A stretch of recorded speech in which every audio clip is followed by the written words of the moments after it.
diri man BCC. Kaya dito sa bilis. Diri sa bukid.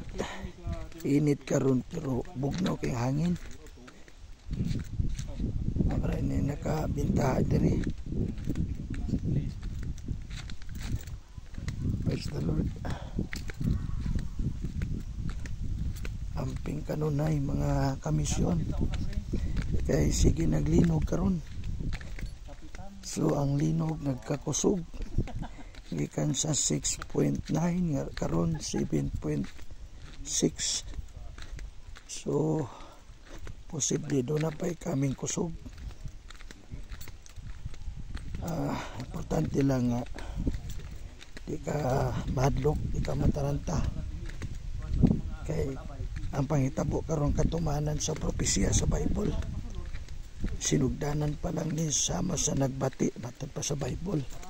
Kini mga kalamidad o kasakitan. Nagpasabot na nga kung ang babae nagmabdos o niya magbati na gali na siya.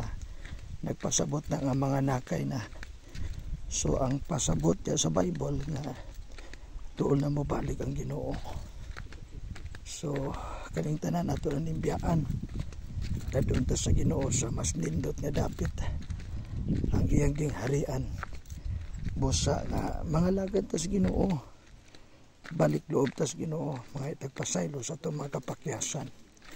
Matinod ano ng Ginoo kanato, gigog matapag-ayo, mo pasaylo sa nato, o muhinlo kanato gikan sa tanan natong pagkadautan. So, higala, salamat nga, imo ning gitagaag, pagtagad sa pagpaminaw. Inamdumi nga, gimahal ka pag-ayo sa Ginoo.